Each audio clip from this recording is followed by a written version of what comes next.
ఈ సందర్భం వచ్చింది కాబట్టి మీకు ఒక విషయం మనవి చేస్తాను. నేను ఒకప్పుడు విశాఖపట్నంలో ధర్మసోపానాల మీద ప్రసంగాలు చేస్తున్నాను. ఆ రోజుల్లో విశాఖపట్నంలో ఉన్న పాఠశాలల్లో ఉన్న విద్యార్థులకి మా నాన్నగారు అన్న విషయం మీద మాట్లాడమని వ్యాసరచన పోటీ నిర్వహించారు. వ్యాసరచన పోటీ నిర్వహిస్తే కొన్ని వందల మంది పిల్లలు పాల్గొన్నారు. అందులో 10 పేపర్లు చిట్ట చివర సెలెక్ట్ చేసి నాకు పంపించారు. ఇందులో ఫస్ట్, సెకండ్, థర్డ్ ప్రైజులు నిర్ణయించమని. నేను పేర్లు చూస్తే ఒకవేళ నాకు ఏదైనా పక్షపాతం కలుగుతుందేమో, సుశీల అని కనపడింది అనుకోండి, తెల్లవారుజామునే మా అమ్మ గుర్తొచ్చి ఒక మార్క్ ఎక్కువ వేస్తానేమో అని నేను పేర్లు చూడకుండా పేపర్లు దిద్ది మార్కులు వేసేసి తర్వాత పేర్లు చూశాను. చూస్తే నేను ఫస్ట్ ప్రైజ్ ఇచ్చినటువంటి వ్యక్తి ఒక మహమ్మదీయ బాలిక.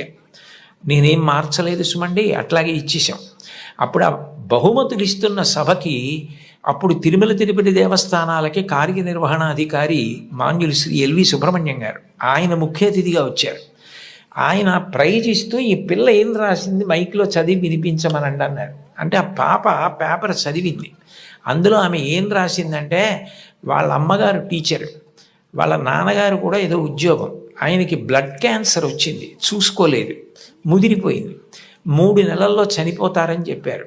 ఆయన తన భార్య దగ్గరికి వెళ్ళి అడిగింది ఏంటంటే, ఈ 3 నెలలు నేను చనిపోతానన్న విషయం పిల్లలకి చెప్పద్దు, వాళ్ళు ఏడిస్తే నేను చూడలేను, నేను చనిపోయాక వాళ్ళు ఎటు ఏడుస్తారు, అప్పుడు నేను ఆపలేను, నేను బ్రతికుండగా వాళ్ళు ఏడవడం నేను చూడలేను, కాబట్టి నేను చనిపోతాను 3 నెలల్లో అన్న విషయాన్ని మాత్రం నా పిల్లలకి చెప్పద్దని రాత్రింబవళ్ళు హక్కున చేర్చుకొని మా భవిష్యత్తు కోసం ఇంకా కష్టపడి అంత జాగ్రత్తగా వ్యవస్థ చేసి 3 నెలల తర్వాత ఆయన మరణిస్తారని తెలిసి చిట్ట చివరి కాలంలో 3 దగ్గర పెట్టుకుని చెప్పకుండా అంత ప్రేమ చూపించి కన్నుల నీరు కారుస్తూ 3 వంక గుడ్లు తిప్పుతూ ప్రాణం వదిలేశారు ఆయన.